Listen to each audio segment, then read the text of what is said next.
Hello, welcome to Friends at Film Camp, the podcast where two friends gather by the fire from our fun film perspectives. I'm Janine. And I'm Luke. And today we're talking about Long Shot. Long Shot is a 2019 comedy film starring Seth Rogen and Charlize Theron. It was directed by Jonathan Levy, or Leon, something like that.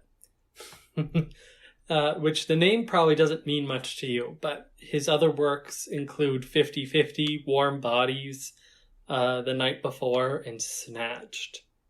Oh, yeah. I really like The Night Before, and Warm Bodies is a decent movie. I've never seen The Night Before. I enjoy the Warm Bodies for its weirdness. I really like 50-50. Yeah, I don't remember 50-50 very well. I know I've seen it like twice. That's the Joseph Gordon-Levitt or just Gordon-Levitt cancer film. I know which film it is. I just don't know my opinion on it. I remember liking it okay, but I have stronger opinions nowadays than I did back when I watched it. So I don't know what my opinion would be now. Okay. What did you think of Long Shot? It's good. It's pretty good. It's funny. It has good comedic timing. The film feels such a good setup and premise to allow its two leading actors of Seth Rogen and Charlize Theron to succeed. I just thought that's something I noticed is that they do. It just allows them so much room for their humor and their relationship in the film that I thought that was interesting. I don't think I ended up liking it as much as I wanted to. I liked the first half. The first half a lot, and I didn't really like the second half. And I'm iffy. I don't know. I was excited for this couple going into it because I thought that they were an unusual pairing that could be really fun. But on the other side of the film, I'm not sure how I feel about the chemistry. I'm not sure if I buy it or not. I don't think I do. I want to. But I don't think it quite worked for me. That's surprising. That surprises me. Yeah. Did you like their chemistry? I thought they had good chemistry. Like, not the best chemistry in all of film. But, I enjoyed them together. I think part of what really did it for me, and this is gonna be weird, but I found that every time they kissed, their heads look weird next to each other. I don't know how to explain it. Seth Rogen's head was just so much bigger than hers. Have you ever seen that scene in Gone Girl where Ben Affleck is making out with his young girlfriend who's 20 and she's played by that model, and his head is literally twice the size of hers, and it's just kind of weird? Yeah, sure. I never noticed the head thing. I don't know what it was. It's hard because I really wanted to like them together, and I'm not sure if I did or if I don't, but I think I did because I wanted to. Do you know what I mean? I know what you mean. I don't really understand your argument yet, but let's get to the plot. Well, it's not an argument. It's just my experience. Okay, so the film starts at an white supremacist party, which was very unexpected, and I loved this for the beginning. This scene was hilarious. I really like. This was probably the best comedic scene in the whole film, which really funny. It's a really smart move, I guess, to put your best foot forward. Yeah, so Seth Rogen is a journalist with really strong ideals. I actually identify with him a lot. For as much as I was kind of not sure how I felt about either of these characters together, I'm still not sure about that. I really like them both separately, and I think they're kind of cool, interesting characters. But yeah, so he's this investigative journalist with like really strong ideals, and he has infiltrated this like white supremacist group to write an article, and I forget his name in it, but it's like he's pretending to be somebody really against Jewish people. And at one point they like are kind of peer pressuring him to get this like swastika tattoo. It's fucked up, but it's quite a funny situation. Yeah, it's really funny the way that he like is infiltrating it and just the various extremes they go in the group like that. And I love they keep doing like a Heil Hitler, and he obviously doesn't want to do it. So he just does this weird wave every time. It was a really funny scene. And then though, when he leaves, and this movie does this a few times, which is not a negative to the film, it's just sort of a personal negative, because I do not have like a wet sense of humor at all. So there's quite a few like falls or like cum jokes, not quite a few, but a few, and they just are zero for me. Especially what are you referring to in this scene? When he jumps out the window. That's very different than gross out humor. Yeah, but it's fall humor. That's like the same. No. Okay. What would you call falling down humor then? Because for me, I put it in the same category. What? They're so different. Okay.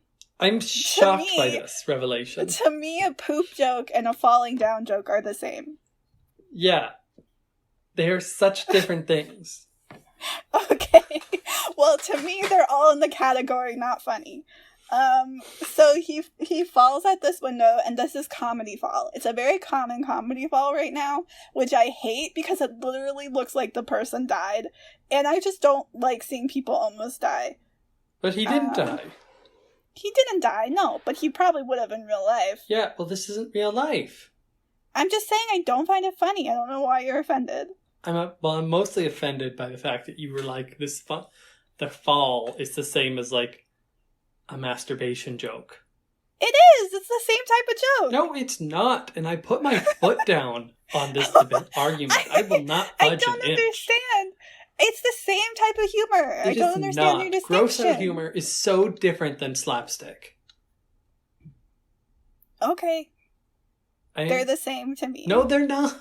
How are they the same? One involves like physically doing an act of violence towards oneself. Uh-huh. One involves just something gross. Okay. It's the same.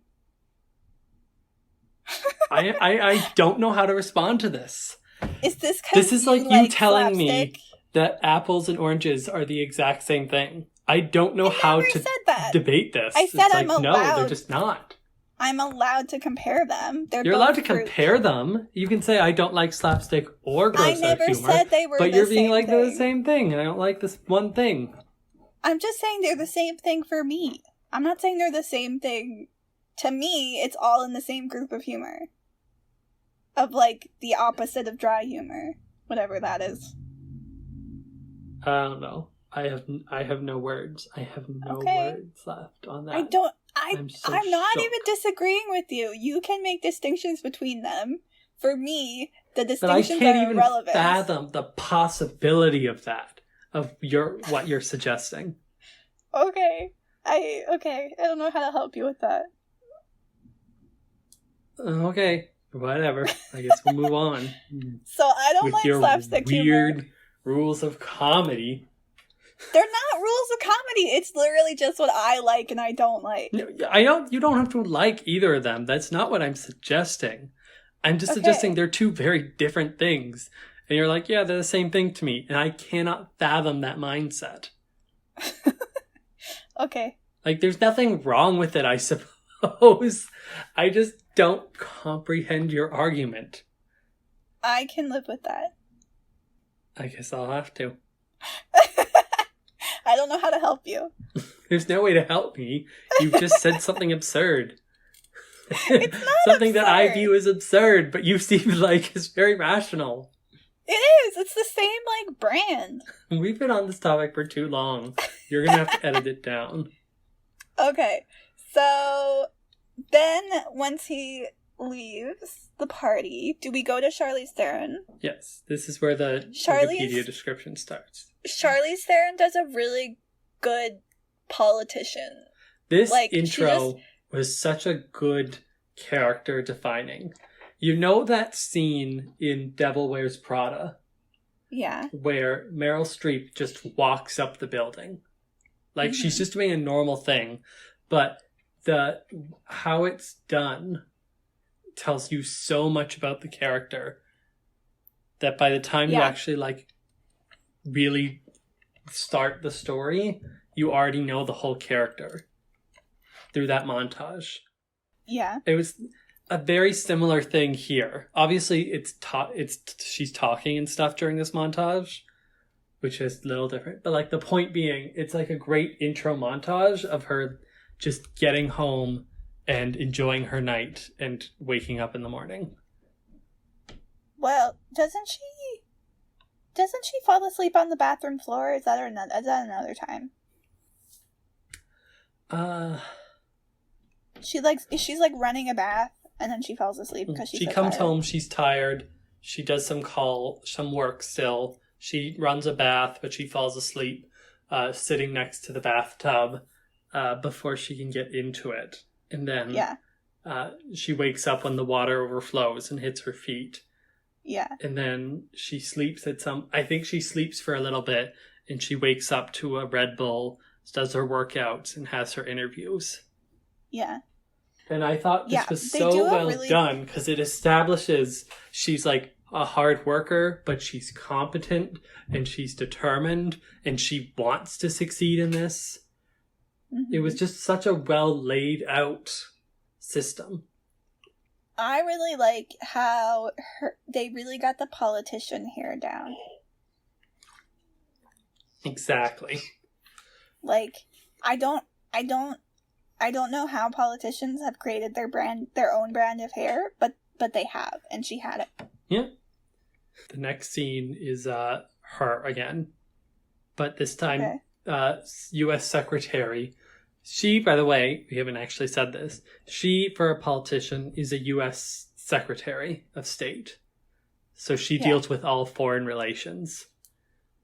And and the president is a ex-TV actor who played the president. There's a lot of similar, what would you call it? Like, he's obviously kind of a Trump, but he's very different from... Equivocations. I don't know if that's the right word. I don't know if that's right. Because, like, also they have the Canadian Prime Minister, and We'll get to him later. I want to, like, have a whole talk about him. He's obviously a Justin Trudeau type, but also not. I want to have a whole talk about him later, so... They have quite a few, like, allusions to real political situations without exactly copying anything that was happening at the time. Mm-hmm. I'm also surprised this came out in 2019, because for some reason I thought it just came out. No, it was a theatrical release. It just didn't really make a splash at the time. Yeah. Basically, the Charlize Theron's character learns that the president is not running for re-election because he wants to go into movies. I really like how she handled this scene because she went very quickly from shocked because he had really good ratings to, like, immediately she's manipulating him into saying that he'll support her for, like, the next presidency. And I liked how quickly she did that. I thought that was cool. She was very smart, very competent, very good. What she did was she, like, made it feel like it was his idea. She was like, I was just thinking about how cool it would be for your legacy if you supported the first female president. Like, that would be so cool. And then he's like, I think I just had the coolest idea. It's very obvious, but he's very stupid, so it, like, works. He is very stupid. But we'll get to him more later. But anyway, she's now going to be running for president. Yeah. So she has to like get a whole campaign together.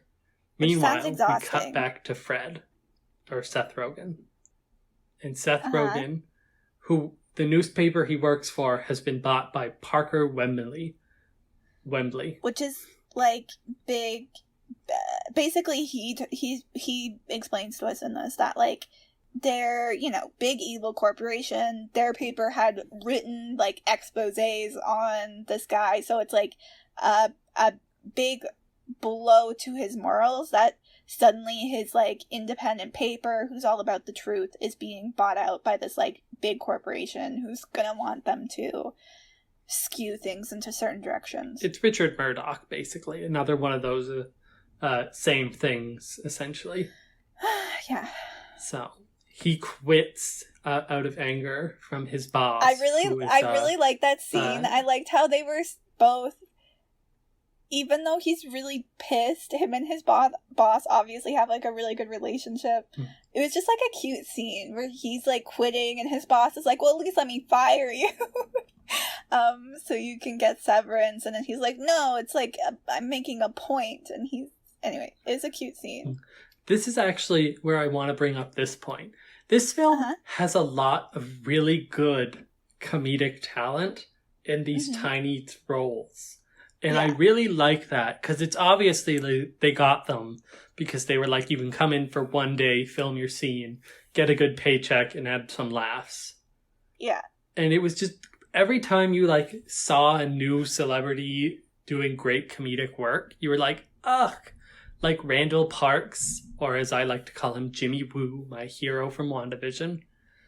But he was great in this scene because, as you said, the chemistry was good.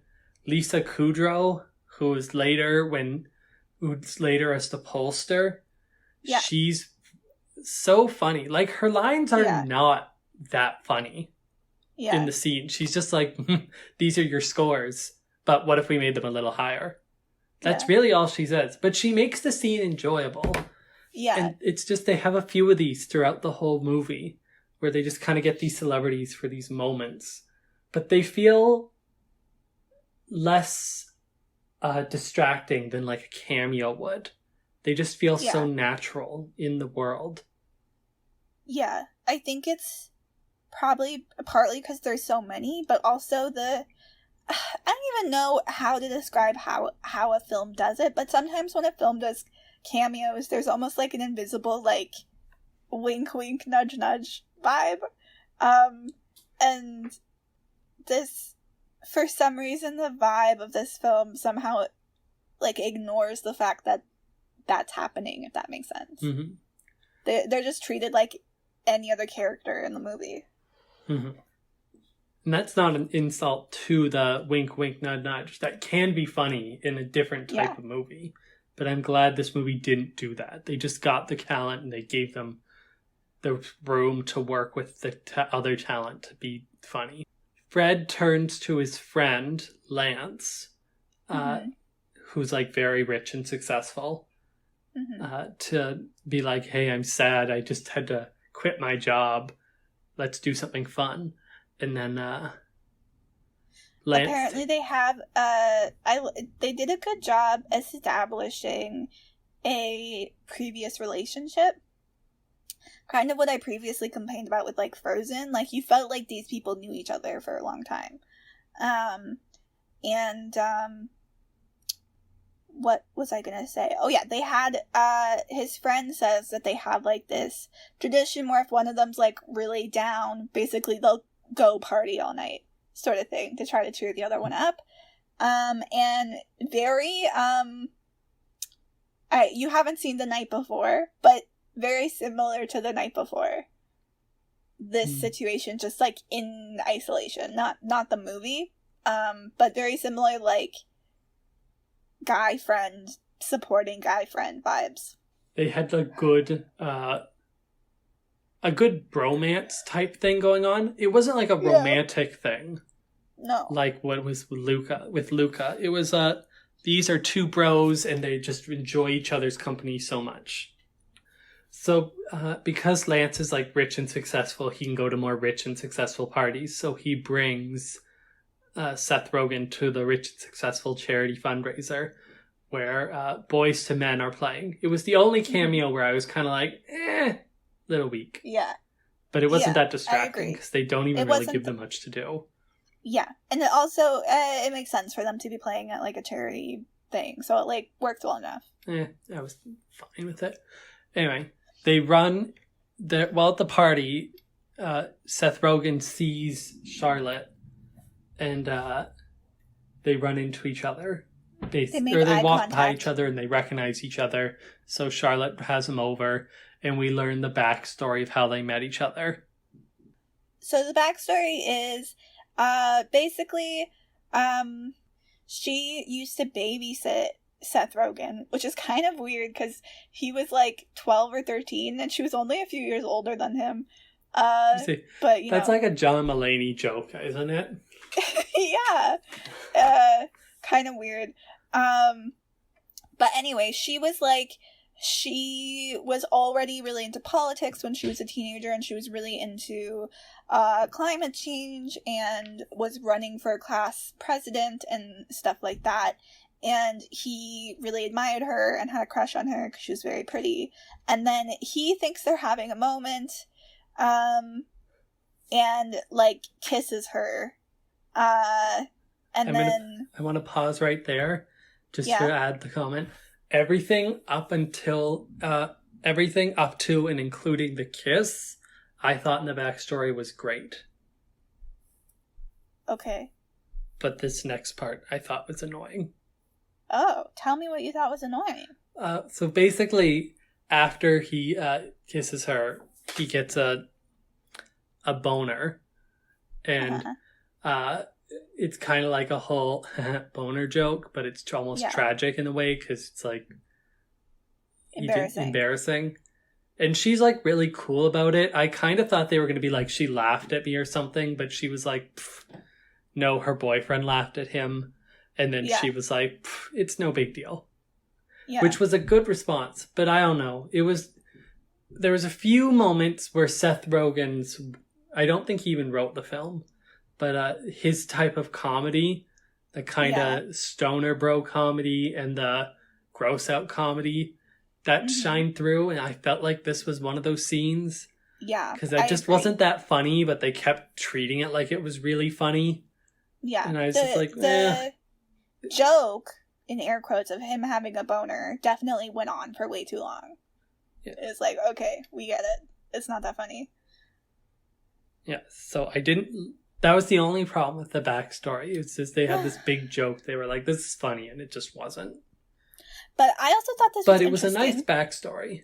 For some reason, from the trailers, I thought that they had, like, dated when, I don't know why, but I think it's interesting that it wasn't really romantic at all, but he had a crush on her, which, makes sense. If you're a preteen and your babysitter is, like, even slightly attractive, you're probably going to have a crush on them.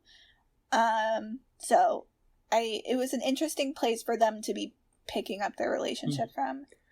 And I like how they kept the age difference not an issue because it's like 3 years. It's just they picked a good 3 years to make sense where she would be babysitting because she's 16 and he's 13.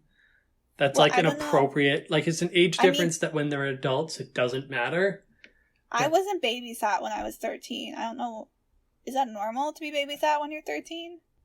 I didn't have an issue with the age. I was like, 13's kind of the end of babysitting years, but I would still say it's not unreasonable to have a 13-year-old be babysat. Okay. Anyway, so she calls him over, her security goes to get him, and she's basically just like, I feel like I know you. Do we know each other? And he's like, yeah, you babysat me, basically. And we find out that they grew up next to each other. And so they kind of chat. They have a pretty normal conversation. And then the evil corporate dude comes up and he's like very schmarmy and gross. He's been trying to get a meeting with her and he's like taking advantage of the social situation to try to, like, guilt her into committing to a meeting right now when she obviously doesn't want to meet with him. And I liked that in this interaction, when she was there, Seth Rogen was, like, civil. He made it an attempt not to, like, ruin the situation for her. You know what I mean? Yes. And then after... Sorry, go. He's very in control most of the time of what he's doing. Yeah. In that sort of circumstance.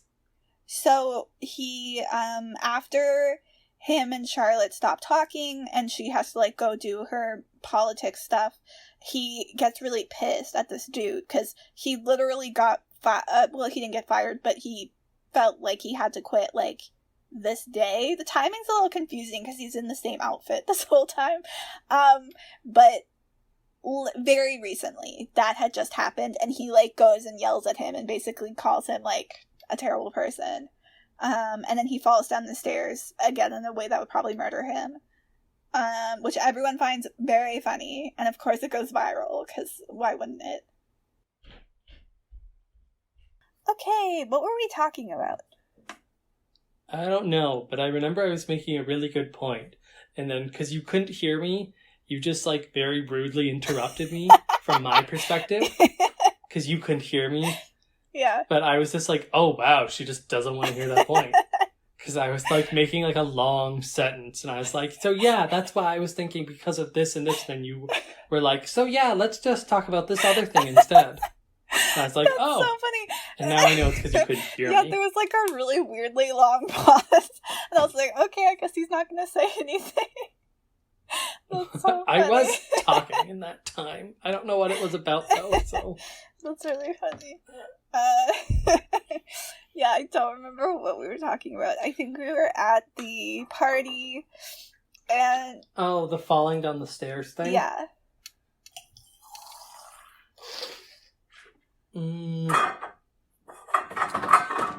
Oh, when I first saw that scene, What? I thought it looked like the bodyguards threw him down the stairs. Oh. Did they? No, they didn't. Okay. And no one seemed to think that. But I was just like, the bodyguards are, like, escorting him to the top of the stairs. And then he just falls while they were in his arms. Yeah. And I'm like, from that perspective, it really looks like that he got pushed. But I seem to be the only person who thought that. Yeah. Because I thought that was going to be a plot point on why he got hired. Mm. When I first saw that, I'm like, oh, that's why she'd want him. Because he's, like, good politically. Because he was, like, wronged by the justice of rich security people. Yeah. But no, he just fell, which was a little weak. Yeah, so on their car ride home, they're watching a video of him fall because it went viral, because everyone on the internet is dumb, and we like watching people fall down. And... Well, I think in real life that particular fall would go viral if that really happened. Not because it's a particularly funny fall, but because location. It was at such a pompous event. Yeah, no, you're right. Anyway, they're watching... It's like when Joe Biden trips on a step and everyone's like, ha ha ha ha ha. It's not that that's particularly funny, it's that that's an important person in an important space and they did something silly. Does that happen? I've never seen... Yeah, it happens all the time. Huh. Like, presidents will trip a little bit on steps and it will make headline news. Mm. Where Donald Trump will, like, walk slowly down a ramp and it'll be headline news. Anyway, you're right. That's a good point. So while they're looking at this video, and she was kind of thinking about how she liked running into him, one of her people who work for her, the guy, I forget what his job is. I just called him the guy. There's this girl who is a recognizable actress. I know her. She's normally comedic, and she is in this too, but it's also a more serious role than I feel like I normally see her. And she's in Grace and Frankie. Yeah, that's where I know her from. Okay, thank you. Yes, her name's June Diane Ralph. Yeah, so she's basically the, like, right-hand man type role, where she's just like, I don't know, they're two of Charlotte's key staffers. Yeah. So they're watching this video, and the guy is like, oh, he writes pretty well. And then she's like, oh, you know his writing? And then that kind of segues into her reading a bunch of his articles. And then she hires him, or she asks him to be hired as her new speechwriter. Yeah. Which he's very hesitant to take at first. Which I liked. Because he's like, I don't want to just work for a fake politician. I identify with him a lot because he has extremely strong ideals, which I feel like the movie kind of tries to make a bad thing at one point. I don't think they make it a bad thing. I feel like they try to make it a bad thing at one point, and it made me mad because when? Near the end. Like the dating thing? With the friend? The friend? Yeah, when the friend is like, oh, I'm a Republican. Oh. You're too judgmental. No, I disagree with your interpretation, but we'll get to that soon. Okay. Anyway, I also have extremely strong ideals, which I'm not flexible on, and that is not good. That's not good, and it's not suited for politics, and I know that, and I would never go into politics. I would never marry a prince. Like, I would never do anything that would put me in that situation. I love how your two ideas of politics are, I would never run for elected office or marry a prince. Well, I would also... Ignoring the fact that, first off, you are a lesbian. Am I allowed to say that in the podcast? Yeah. Okay. You are a lesbian, ma'am. You would marry a princess if anyone. Well, I was just, the Meghan Markle situation. I don't even think I could date somebody in politics. Like, I'm completely not my thing, not something I can, like, deal with, not something I want to deal with. And that's very much, like, kind of Seth Rogen's character, which is a lot of the reason why Charlize Theron likes him, because he's so different from most of the people she has to interact with, and they're all kind of walking on eggshells around each other, trying to do deals and, politics. So he is hesitant to take it, which they are kind of offended by, which I liked, because from their perspective, this is like a huge thing, like a huge opportunity, and like, why wouldn't you want to? And he's like, I don't. Basically, if she wants him to write about this climate change bill, is it a bill she's trying to do? It's a agreement. Or let me. He doesn't want to help her if she doesn't actually care about what she's trying to do, and if they aren't actually trying to do something real. So after she kind of assures him that it is something real and it is something that's gonna, like, do something real, he agrees to write for her. And they immediately leave. He's in the same outfit still. He's in, like, cargo pants and this, like, neon, like, raincoat thing. What are those called? I want to say, like, a sports jacket. A jacket? But, yeah, it's like a jacket you would wear to a rave. Like, anyway, he's in the same outfit still. I don't know how. I don't have a good concept of time at this point. I don't know how long it's been. So they fly off, like, immediately. Like, he's hired on the spot and they are leaving. And him and Charlotte kind of start bonding because he basically Googles speechwriting and decides that, like, he should get to know her so that he can, like, understand her voice and write for her. And I really like that as a plot reason for why they were spending so much time together, even though obviously she was, like, extremely busy and didn't have much time. Yes, I liked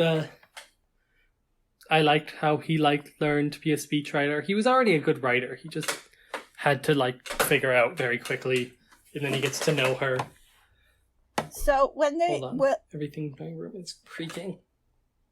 They go to... Where are they? They are somewhere like Finland or Iceland. Where are they? Their first stop. Hold on. I don't quite remember. I think it's like Sweden. Sweden sounds right. So they're in Sweden because she needs to basically schmooze and like get people on this agreement. And the woman employee, what's her name? Her aide? The girl from Grace and Frankie. Maggie! Okay, so Maggie is like, oh, I'll buy Seth Rogen a suit, because he can't go to a party in this. And then she buys him this, like, traditional Swedish thing, which I don't even know if it's real or not. And everyone thinks it's so funny. And for me, again, I didn't like this joke, because I don't know, I just didn't find it funny. And also, that suit was really cute. Like, it wasn't a plain black... I thought it was funny. It wasn't a plain black suit, but I thought it was kind of rude that they were being so rude to their country's, like, traditional formal wear. Well, I think they thought it was funny because that was not what the event was supposed to wear. No, because there was another guy wearing it. But that was a ceremonial guy, I thought. No, but well, I don't know. If it's traditional for the country you're in, it's...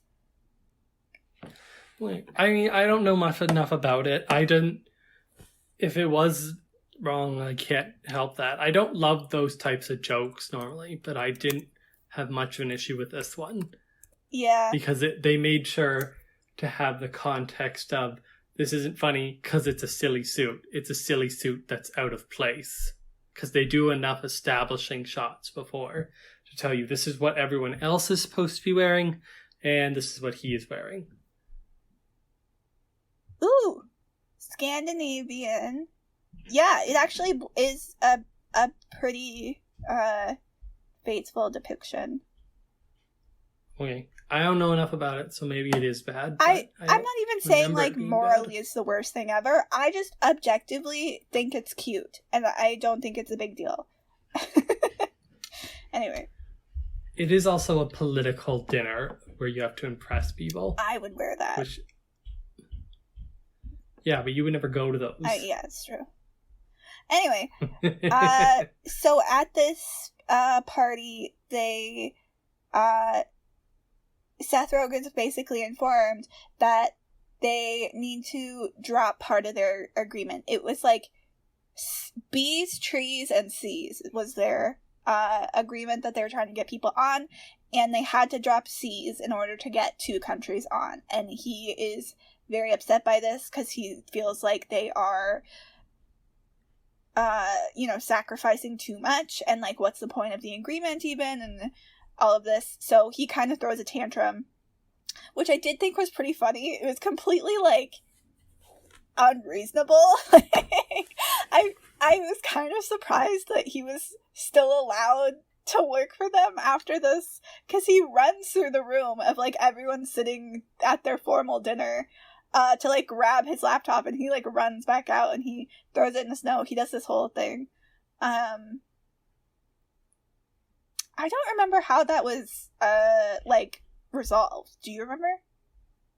Charlize Theron comes out, talks to them for a bit.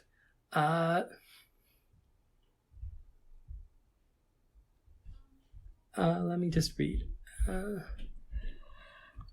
She gives the Wikipedia summary doesn't seem very accurate. I don't think. I think someone's edited this recently. Because none of this seems quite right. Okay. But basically, I remember she came out and she was like, hey, the trees and the bees is a lot. Yeah. So, I know it's not everything we wanted, but it's a lot. Yeah. So, I think we should take that. This is why we're doing this. Yeah. And then he's like, you're a sellout. And she's like, I'm selling the saving the planet. Yeah. Basically, she's like, hey, it's not perfect, but this is much better than what it could have been. Or like much better than doing nothing. Yeah. Even if it's not perfect.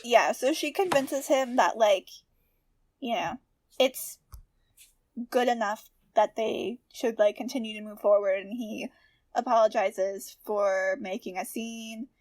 And yeah, then the next scene on the plane is when he's like, hey, I think I should get to know you so I can write for you better, because I used everything I already know about you in that speech, so if I'm going to write more, I need to know more stuff about you. And then that kind of starts this montage, which is was pretty cute, where they are traveling from place to place. He's basically constantly following her around, waiting for spare moments of her time so that he can, like, quiz her. And as he's quizzing her, we're kind of like,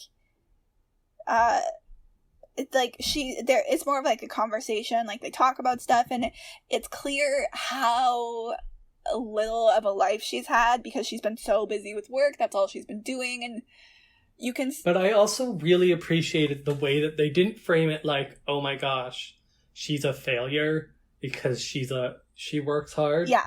They're like, no, she's just very dedicated to her career, and she does the actual work. So I liked the way that they handled how busy she was. Yeah. Because it could have been like, this is too busy. You need to get a life, girl. Yeah, no. But they didn't do that. They were like, no, she's busy because she works hard. They don't shame her for it, but they yes, also... Thank you. That's the word I was looking for. They also are like, Seth Rogen is like, you should watch a movie every once in a while because it would be good for you. Like, she's obviously overworked, but they don't, like, shame... It's not that, like, rom-com, like, evil business lady who's evil in business. Yes. She just is, like, a hard worker. She does the job. She gets it done. And sometimes she forgets to look after herself in the process. Yeah. So as they go from, like, city to city, they're going to all these, like, different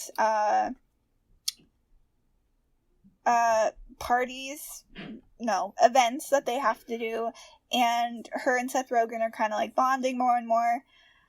And then they end up at this city. I forget which one, but Seth Rogen does make a comment that they're in the midst of a civil war. Because he's like, wow, it's so pretty, you wouldn't even know. And it's like nighttime, they're like hanging out, they're talking about stuff.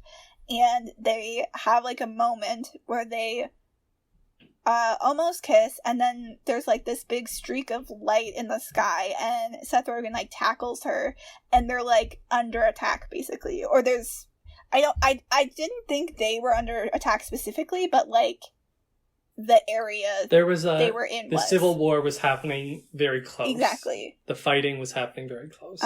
So they are like running around. They save two people, which I really like. They like two people who were trying to escort them away got like knocked unconscious basically, and they carried them. And I liked the framing of it because this could have easily been I'm the Secretary of State and I'm a woman, I can't carry them. And then they have Seth Rogen have to like drag the both of them, and they do it funny. Yeah. But there's a lot of times in this movie they have low-hanging fruit where they could have done a lazy joke, and they chose to try and do a little higher. Yeah. And I always really liked that. Yeah. Because when they carry them out, she's carrying them out in like the formal, proper, procedural way, which she would be trained for. Yeah. Because Secretary of State, she'd have some training. Like over her shoulders. Yes. And then Seth Rogen, who does not have this training, is just kind of lifting them by their foot in the air. And he does it very well to like show the comedy that he's like not good at this, and he probably shouldn't be doing this. But like an emergency. So then they get put into like, not really like a bunker, but it's like a concrete room basically where they're like storing them so that they don't get murdered. And Seth Rogen is like freaking out, and then Charlotte is doing this like military breathing technique to like calm down, and then she like teaches him it to calm him down because he was like having a panic attack. And then this is where they end up making out, which I did like it coming after the near-death experience, because I feel like that was just very realistic. Like, if it was going to happen, that was the time it would. Yes. It felt very natural. Yeah. And so then when they get moved fairly quickly from this location to, like, they get moved to, like, a helicopter and then dropped off somewhere, like, random. And she's like, you need to come to my room right now to talk about script stuff. Yes, and then they don't talk about script stuff. They, have relations. You got so nervous about that. Well, I had to think, like, what word do I want to use? And so I went through a whole bunch in a second, and I was like, no, that's bad. That's too gross. That's too graphic. And I'm like, relations. Yeah, so they have sex for the first time, and then they continue to. Like, they are both... There's not really the drama about it, honestly. They're just kind of both into each other. So they kind of end up having this accidental romantic weekend at, like, some beach where they don't even know where they are. They were dropped off there for, like, safety. And then we continue with our, like, traveling from city to city, but now they are, like, regularly seeing each other, basically. Okay, I need to pause this for a second. Yeah. I cannot use this Wikipedia thing anymore. Okay. Who would have thought Wikipedia is not accurate? I know, right? Nobody warned us. It's always been so good for synopsises before this. Unless it hasn't. Every film we were just wrong. Well, we watched them. I know. We watched them. Although, wouldn't that be funny if that was our podcast? We just, like, pretended to watch films and then didn't. That's our big scandal. Somebody finds out that we never watched any film we talked about. Hey guys, welcome back to the YouTube drama channel. This week, did you know Friends at Film Camp podcast has never actually watched a movie in their life? They like to read. Every time they have to do a movie, they end up just reading the book and pretending it's the movie. I don't know why that's so funny. That would be the best controversy. Okay. Okay. Found a good one? The next thing that happens is Maggie quickly learns that Fred and Charlotte are sleeping together through a really funny manipulation scene. Yeah. So... Where she's like... Oh, wait. Talking. Okay, wait. Before that, though, we have this cute conversation with Seth Rogen. He's talking to his friend about how him and Charlotte are together, which I was kind of surprised that wasn't part of the NDA he signed somehow. Like, I guess they didn't know they were going to be dating, but I was surprised he was just able to, like, talk about it casually. Well, I think he probably would have been covered by the NDA, but, like, it's his bro. Yeah. So they're talking about it, and he's talking about, like, how he can't believe she would be into him, and his friend is like, you're deserving of love, and you should say that, and that, like, say that to yourself, and that comes up later in a scene that I just thought was really cute. So he's kind of, she got him, like, a nice suit for this event that they're going to, and he's kind of, like, he feels like it's gonna be a date, even though he knows it's, like, not a date, but it, like, feels like a date, so he's kind of, like, that's how he's feeling going into the scene. Mm-hmm. And I just, when Maggie tries to, like, manipulate him, or when Maggie tries to manipulate him to get him to admit it, I thought it was so funny that she's like, she told me. He's like, she did? And she's like, no, but you just did. Yeah. Like, that's so simple, but it's just a funny joke, and they just delivered it well. It was cute. And Maggie is, like, very against him, but not in any way that's, like, she's the antagonist of the movie. It's more of, like, almost like a sibling thing. Like, she just finds him very annoying. And she also is political. Like, she thinks of it in a political sense. Yeah. Because she thinks very politically of situations. Yeah. Situations. So she is like, people won't like you dating her. Yeah. So I don't like you dating her. Exactly. Because the public won't. And I want what's best. Yeah, so Seth Rogen kind of goes into this event with kind of, like, an excited, like, oh, we're gonna hang out, but then, you know, Charlotte's very busy, as she would be. And then there's the Or can we talk about the Canadian Prime Minister now? Yes. Okay, because we have this tango, and Maggie's all like, ugh, doesn't some things just look right? Okay, this Canadian Prime Minister is so mean to Canadians. They really make fun of us a lot.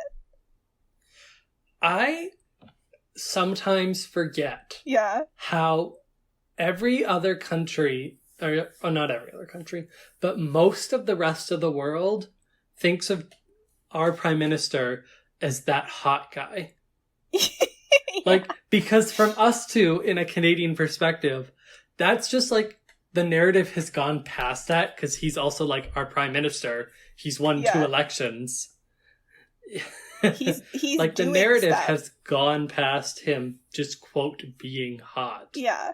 So it's always kind of just like, oh yeah, that's what people first think of when they think of Trudeau, and that's what they parody, is he's this hot, flirty guy. Yeah, but they also kind of made him, like, inherently unappealing in a lot of ways. That was weird.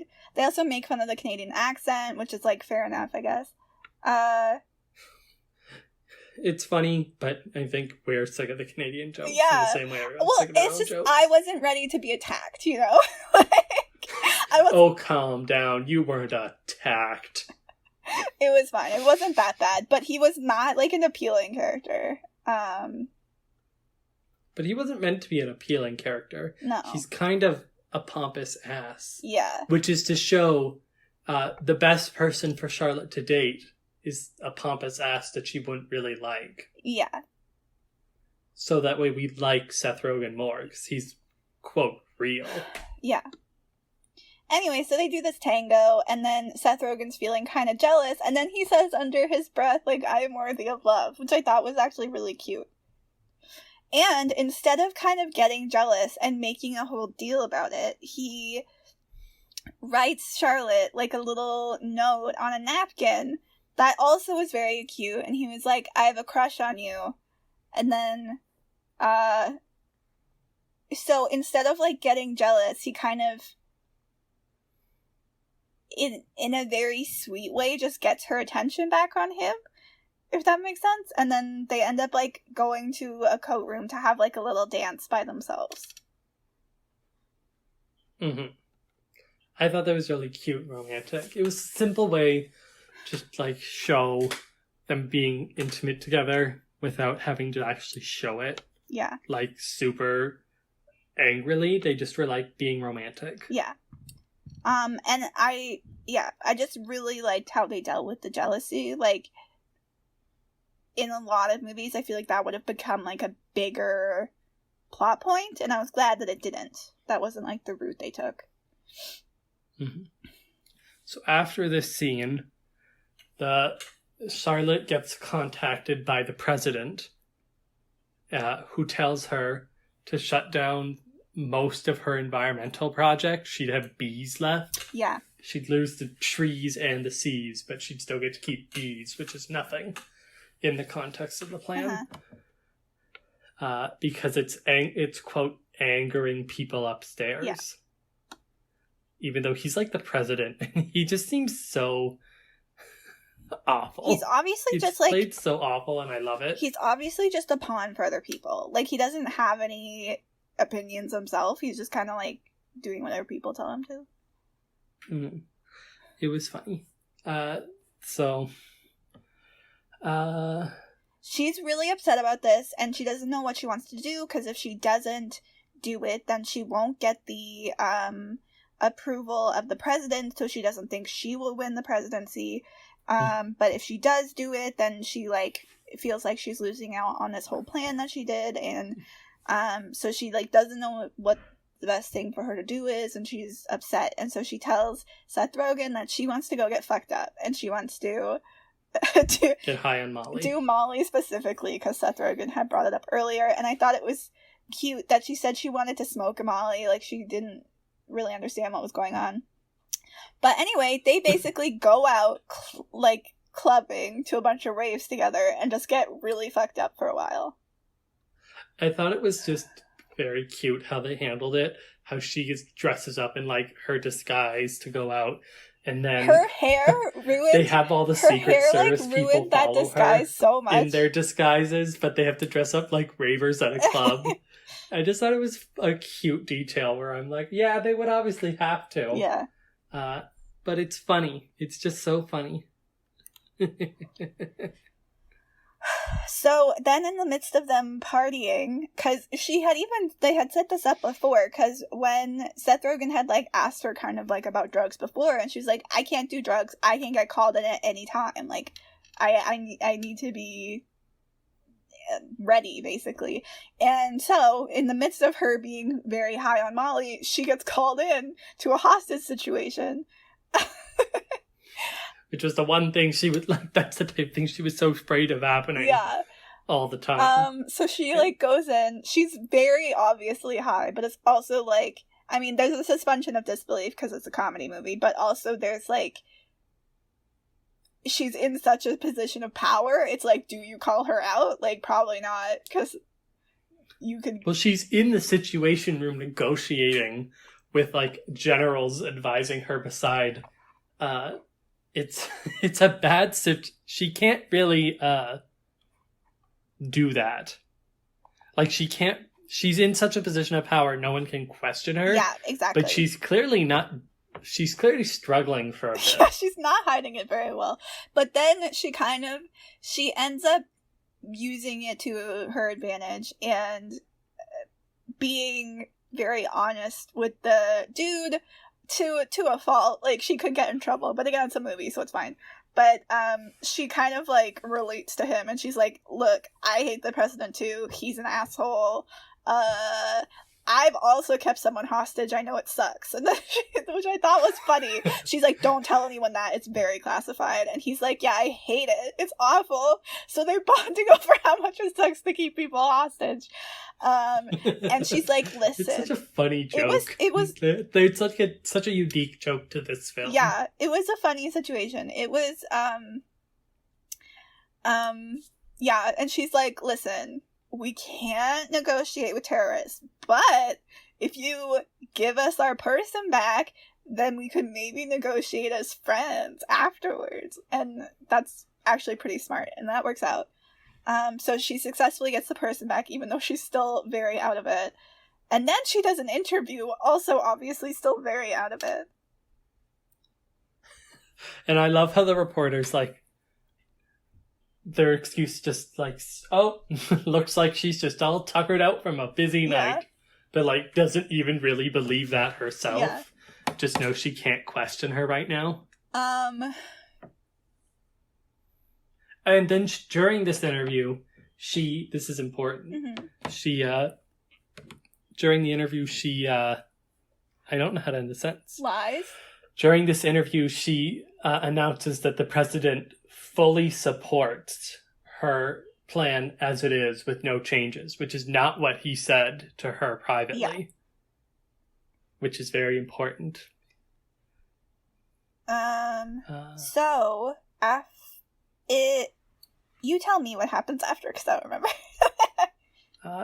Charlotte, right after this, she's called, shortly, like a day or two after, she's called to a meeting with the president. Oh, wait, but right before that, though, this is important, Maggie does this slideshow of people who she had, like, polled, and they're like, if Princess Di dated Guy Fieri, would you like that? And everyone was like, no. So she's kind of trying to be like, you, like, Fred isn't gonna look good for voting, like, you can't date him publicly, basically. And Charlotte is she's like, defensive. She's like, I'm not asking for your opinion on Fred. She's very, like, not there to hear it, but it does plant that seed in her head. Yes. And she does think about it again later when she sees like a child interviewing being interviewed on the news, and they're like, I want to be just like Charlotte grow up so I can be a president like her. She will be someday. Yeah. And you can see that that has an emotional impact. And this is where casting Charlize Theron was so good. She's such a good actor, and particularly she's a good Oscar actor, and that she knows how to do like good deep acting. So she has just like a very brief facial reaction, but you can see how much that impacts her. And she's like, I need to get to be president. Yeah. And I need to do it at any cost, really. Yeah. Like, it raises the stakes higher than before. Yes. And then we get drawn into the meeting with President Chambers, who, after he gets her in the room, clears everyone else out, and brings in Wembley, Evil the media tycoon. Guy. Yeah. So Wembley basically reveals himself to be one, or like the person, or at least one of the people who wanted the trees out of the agreement. And they hacked into Seth Rogen's camera and got a video of him jerking off, which is weird blackmail material, but that's the blackmail material they have.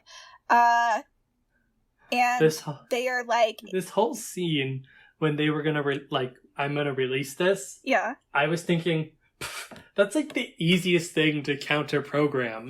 To be like, oh, I'm sorry. Do you think it's weird that my boyfriend finds me hot enough to masturbate to? Yeah. Oh, if that's your criticism, sick burn. I think it was kind of revealed later that the issue was she didn't want it revealed that he was her boyfriend.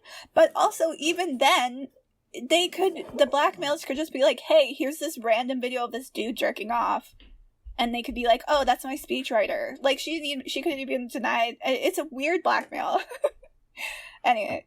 But I don't think she wanted to deny it, because they do want to date. Yeah. So, anyway. it was more funny blackmail than, serious blackmail. But they are... I did just think right away, it's such a weak blackmail. Yeah, weak blackmail.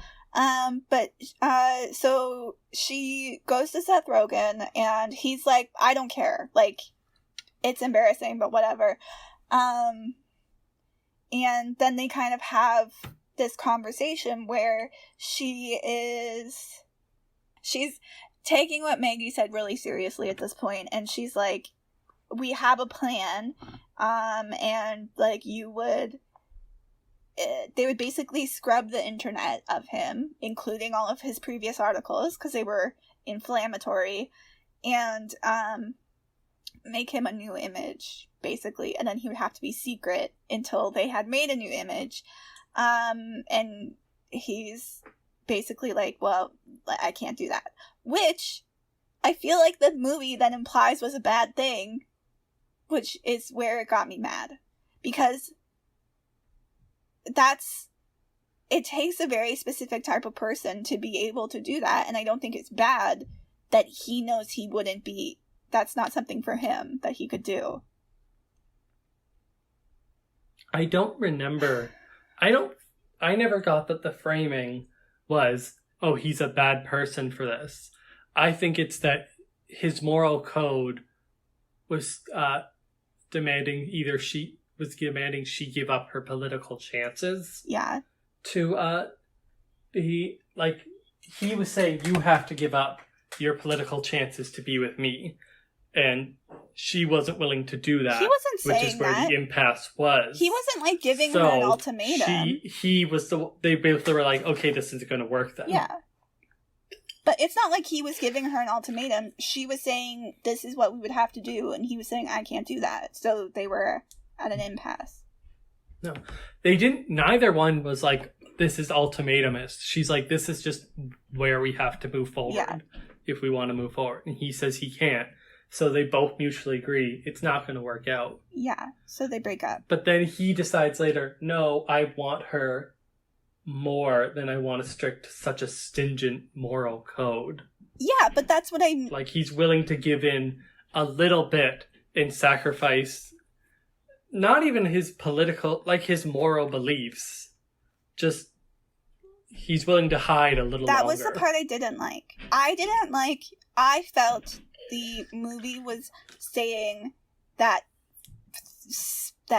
thing that I hate, that's political leanings aren't important. We should be able to rise above them. And I think that's stupid. Because Wait, what? With his friend being a Republican and him, like, not liking Republicans, and then there's this whole thing, like, for me, the through line was, like, he's like, you should be able to rise above political beliefs. I felt like that's what they were saying with his character, and with his character deciding to give in. Well, I think that he was becoming, in that particular place, I think it was becoming more open-minded. Here, let me make sure I didn't like that. Like, it's becoming, opening your mind to other ideas. I didn't like that. Because he has deep devoted beliefs, but he also doesn't want to hear the alternative, which is what she kind of gets him to do earlier in the film, when she's like, I know we couldn't get C's, trees, and B's, but we got B's and trees, which is very good. So it is a compromise, but it's still moving in the right direction. But my point is that you need to be able to be flexible in politics, and it's not, I don't think it's a bad thing if you aren't. Like, I didn't think any of his beliefs needed to be more flexible. Like, and it's not a... But the movie is asking the question, does his political beliefs, because he really wants to be with her, so it forces him to ask the question, is me sticking to this strict, and I don't even want to call them political beliefs, because they're not political, it's his moral, it's like personal code of his self-dignity.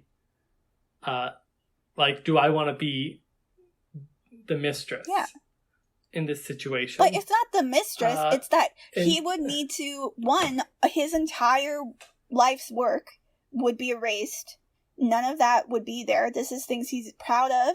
And then his entire being would be rewritten. Like, that's a really big and kind of shitty thing to ask of somebody. And I didn't like the implication.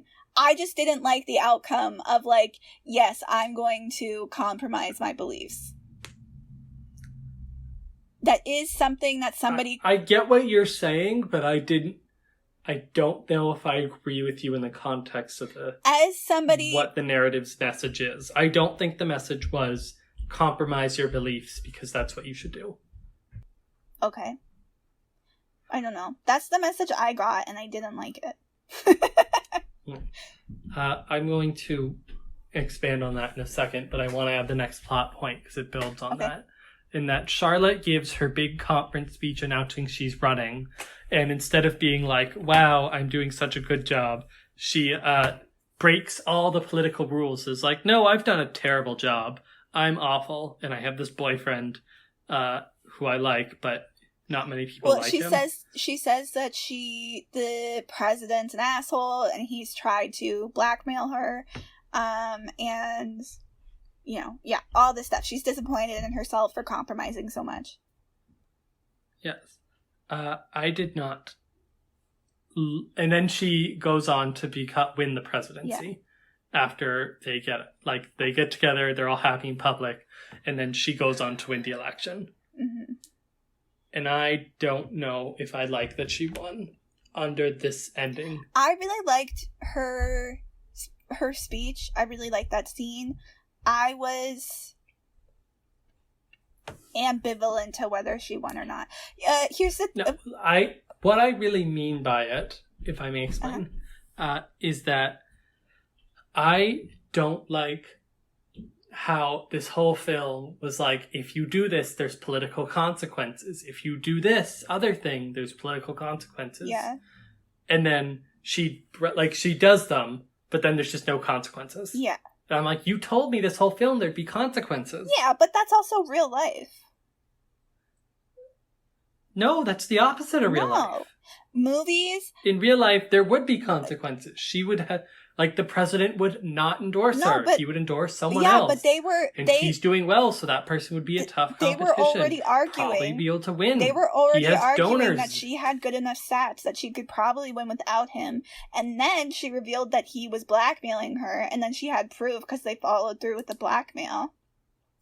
And I think her doing all of that stuff is kind of a reference to, like, Trump and being the anti-politician, like, doing the anti-politician thing, which, when Trump was coming up, everyone said that everything he was doing was the wrong thing to do, because it was, and he still got a following of people, and I just think you cannot... But he did bad things. She's doing, like, very noble, moral things. Okay, so? I just don't like how they spent this whole film building up consequences to her actions and just being like, no, because it was the right thing to do, there's no consequences. And I'm like, the right thing to do often has consequences. I just think people liked it, and her advisors didn't expect it, because you can't always predict exactly what people are gonna like when movies think that they're making the next hugest movie of the entire world, and then people don't like it.